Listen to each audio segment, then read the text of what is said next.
Yo, what's up? Balik lagi sama gue di channel paling bola sedunia. Oke, hari ini gue punya berita yang plot twist-nya ngalahin sinetron, asli. Lu semua pasti lagi tegang-tegangnya kan ngikutin perjuangan berat timnas setelah gagal di kualifikasi Piala Dunia 2026. Nah, di tengah perjuangan itu, ternyata ada plot twist gokil yang jadi kabar gembira buat klub-klub lokal kita. Karena kita bakal ngebahas gimana ceritanya Persib dan Persija justru kecipratan duit triliunan dari FIFA. Stay tune. Ini berita benar-benar kayak petir di siang bolong guys. Di saat kita semua lagi berkabung karena timnas gagal melaju ke Piala Dunia kemarin, tiba-tiba muncul kabar FIFA mau bagi-bagi duit triliunan. Kok bisa? Bukannya yang dapat duit cuma yang lolos doang? Oke, jadi intinya gini. FIFA udah nyiapin dana global senilai $355.000 yang kalau dirupiahin itu sekitar 5,4 triliun rupiah. Duit segede itu disalurin lewat program resmi mereka yang namanya Club Benefits Program atau CBP. Dan yang bikin lebih gokil lagi, jumlah ini naik drastis banget dari Piala Dunia 2022 di Qatar yang cuma $209 juta. Kenaikannya ini hampir 70%. Ini nunjukin keseriusan FIFA buat ngepresiasi klub. Kalau mau disederhanain, konsep CBP ini simpel banget. Ini tuh kayak FIFA bilang, makasih ya klub udah minjemin pemain lu buat bela negara, nih uang jajan.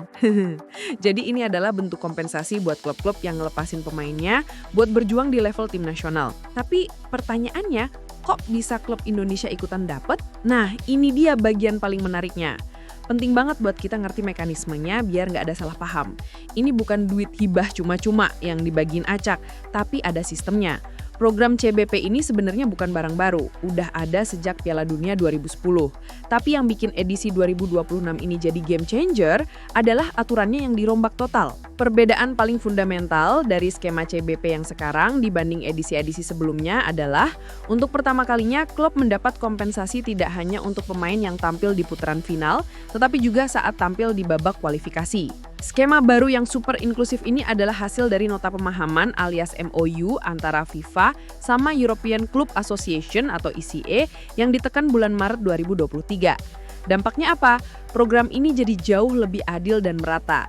Gak cuma klub-klub raksasa Eropa aja yang senyum, tapi klub-klub dari Asia dan Afrika, termasuk Indonesia, sekarang punya peluang yang sama buat ngerasain kuenya FIFA. Presiden FIFA, Gianni Infantino, bahkan bilang kalau program ini adalah bentuk pengakuan atas kontribusi finansial yang sangat besar yang diberikan klub dalam penyelenggaraan kualifikasi dan turnamen final. Jadi FIFA sadar kalau tanpa klub yang rawat dan gaji pemain, nggak bakal ada tuh yang namanya Piala Dunia. Jadi sekarang udah jelas kan kenapa kita bisa kebagian? Sekarang yuk kita lihat siapa aja nih klub-klub sultan di Indonesia yang bakal nerima cuan ini. Berkat skema baru yang ngitungin babak kualifikasi, klub-klub Liga Indonesia akhirnya bisa ikutan panen rezeki nomplok dari FIFA. Berdasarkan daftar 29 pemain yang dipanggil pelatih buat ronde keempat kualifikasi Piala Dunia 2026 zona Asia, ada beberapa klub yang bakal senyum lebar. Siapa aja mereka? Persib Bandung, penyumbang terbesar. Ada Tom Haye, Eliano Renders, Beckham Putra, dan Mark Klok. Persija Jakarta punya Jordi Amat dan Rizky Ridho. Dewa United ada Stefano Lillipali, Egy Maulana Fikri, dan Ricky Kambuaya. Maluku United ada Yakub Sayuri dan Yanse Sayuri. Kelihatan banget kan Persib Bandung jadi kontributor paling royal buat timnas di ronde ini. Dengan 4 pemain dilepas, otomatis potensi kompensasi yang mereka dapat juga paling besar. Ini bukti nyata kalau ngelepasin pemain ke timnas itu, sekarang ada insentif finansial langsungnya. Nah, biar lo semua nggak bingung, dana CBP ini beda banget loh sama dana bantuan FIFA lain yang mungkin lo pernah dengar. Kita bedah sedikit ya. FIFA itu emang punya banyak banget program pendanaan. Jadi penting banget buat kita bedain antara satu program dengan program yang lain. Dana yang lagi kita bahas ini, Club Benefits Program, sering ketukar sama program lain yang namanya FIFA Forward. Jadi apa itu FIFA Forward?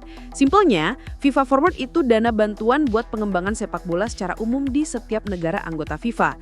Indonesia sendiri udah nerima dana ini sejak tahun 2016. Kalau kita lihat datanya, sejak 2016, Indonesia udah menerima total $8.445.000 atau sekitar 130 miliar dari program FIFA Forward. Tapi ada catatannya nih, Di antara 8 negara ASEAN yang datanya ada, posisi Indonesia itu ada di peringkat ke-6. Kita masih di bawah Filipina, Brunei, Kamboja, Laos, dan Myanmar dalam hal penyerapan dana bantuan ini. Kenapa? Karena besaran dana yang turun itu tergantung seberapa banyak dan seberapa bagus proposal program pengembangan yang kita ajuin ke FIFA. Jadi kesimpulan bedanya gini biar gampang ingat. Club Benefits Program atau CBP.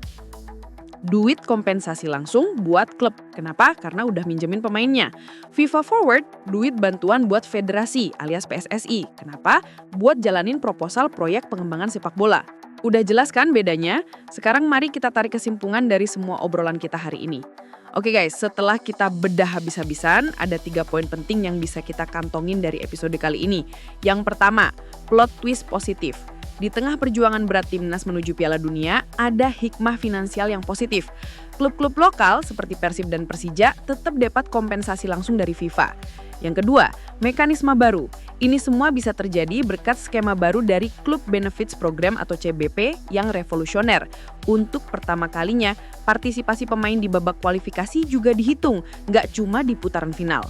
Yang ketiga, apresiasi untuk klub. Ini adalah bukti nyata dari FIFA untuk mengapresiasi peran vital klub.